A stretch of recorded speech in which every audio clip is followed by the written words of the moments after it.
in the middle of snow-covered mountains at -30 degrees, in the complete silence of the night, 9 experienced hikers are sleeping. They were not cowards. They were not beginners. They were people who had survived these conditions many times before. But that night, something changed. They left their warm tent, left their boots, left their clothes, and ran toward death. And the strangest part, the tent was not torn from the outside, it was torn from the inside. What does that mean? A person only runs out of a tent at -30 degrees for one reason: staying inside is more terrifying. So what was in there? Why did one of them run half naked? Why did some try to go back? Why was one person missing their tongue? And why did the official documents list the cause of death as an unknown force? These words are almost never written in investigation reports, which means this was not an accident, it was not simple freezing, it was not a mistake, it was an unexplained night. To this day, the documents have never been fully released. Witnesses have remained silent. The answers are incomplete. And still, thousands of people around the world ask the same question: what happened that night at Dyatlov Pass? January 1959, the Soviet Union. This was not just a mountain hike, it was a test of experience. A group of 9 set out from Yekaterinburg, then called Sverdlovsk, planning to cross one of the harshest sections of the Ural Mountains. This route was classified as the highest difficulty level. The group was led by Igor Dyatlov. He was known as calm, intelligent, extremely disciplined. Every member of the group held mountaineering certifications, was experienced in severe winter conditions, understood fear, but did not submit to it. In other words, this group was not chosen at random. They were not the type to make careless mistakes. During the journey, they kept detailed diaries, took photographs, joked, laughed, and stayed relaxed. No one was afraid. No one was panicking. But the journey was becoming harder. The weather worsened. The wind grew stronger. The temperature dropped rapidly. On the evening of February 1st, they set up their tent on a mountain slope, outside the forest, in an open area, in a risky location. This decision would later be questioned many times. Why didn't they descend slightly and shelter in the forest? Choose a safer location? No one knows. But one thing is certain. This was their last normal evening. They ate together, wrote in their journals, talked about plans for the next day. None of them knew that this night would be their last, and only a few hours later, this calm would turn into one of the most terrifying mysteries in history. The night of February 1st to February 2nd. The mountain was completely silent. The wind howled. The temperature dropped below -30 degrees. All 9 were inside the tent. Warm clothing had been removed. Boots were set aside, which means they were preparing to sleep. They were not expecting danger. And then something happened. But what? The mystery of this night begins right here. Why was the tent cut from the inside? When the tent was later discovered, it was not torn from the outside, but cut from the inside with a knife.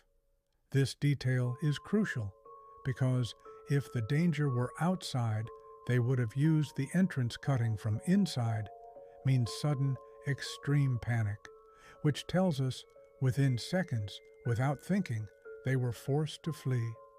This only happens when staying inside is no longer possible. Why did they flee half-dressed? Footprints showed that. Some wore no socks, some were barefoot, some ran wearing only underwear. This was not normal behavior. Experienced mountaineers knew at minus 30 degrees, even a few minutes outside means certain death. So whatever frightened them was more powerful than the cold, the direction of their escape. The footprints revealed something strange. They all fled in the same direction. They did not run chaotically. They moved in a somewhat controlled manner. This is unusual, because when people panic, they scatter in all directions. But instead, they seem to make a decision and move downward toward the forest. Why? Unanswered questions. At this point, there are no answers, only questions. What did they see inside the tent? Was it a sound or something visible? Why did no one take a weapon? Why didn't a single person return to get dressed? The answers are still ahead. But one thing is already clear. This night was not a simple natural event. This night was a moment that spiraled out of control, and very soon it would lead to consequences far more terrifying. The search did not begin until late February, because at first everyone assumed the group was simply delayed. But days passed, and no message came. When the rescue teams reached the mountain, the first thing they found was the tent. The tent was still standing. Inside it, clothes, food, boots. Everything was neatly arranged, but the people were gone. That alone was already a bad sign. The first bodies. A few hundred meters downhill, near the edge of the forest, the first two bodies were discovered. They were half-dressed, their feet frozen, as if they had tried to start a fire. There were burn marks on their hands, which meant until the very last moment they tried to survive, but they failed. Those who tried to return a short distance away, 3 more bodies were found. Their condition was even stranger. Their faces were turned toward the tent. Their bodies looked as if they had been crawling, as if, at the final moment, they tried to go back. But they did not have the strength. The official cause of death for these 5 was listed as hypothermia. But this was only the beginning. The most terrifying discovery: the remaining 4 bodies were found only months later after the snow melted. And this time, everything changed. They had broken bones, crushed ribs, fractured skulls, but on their skin there were no external wounds. How is that possible? Injuries like these occur only under extreme pressure, as if something had fallen on them without leaving visible marks. And then came the most shocking detail: the girl without a tongue. One of the female members of the group was found with her tongue missing her eyes, missing. At this point, simple explanations collapsed. Animals? There were no bite marks. Nature? It did not fit. Murder?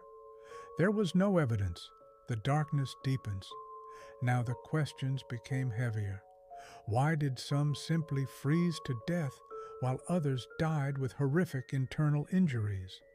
Why did they all die on the same night, but in completely different ways? What did this to them? At this stage, one thing was clear. This was not a simple mountain tragedy. It was a chain of deaths with no normal explanation, and even more disturbing facts were still ahead. To this day, not all questions about Dyatlov Pass have been answered. Some documents remain classified. Some witnesses never spoke. Maybe it was nature at its most brutal. Maybe human error. Or maybe something we still don't have a name for. But one truth remains: 9 experienced people were erased in a single night. And the world still asks, what happened that night at Dyatlov Pass? If this story made you think, subscribe to the channel for dark history, unexplained events, and mysteries that still haunt the world. Turn on notifications. because this was not the last secret.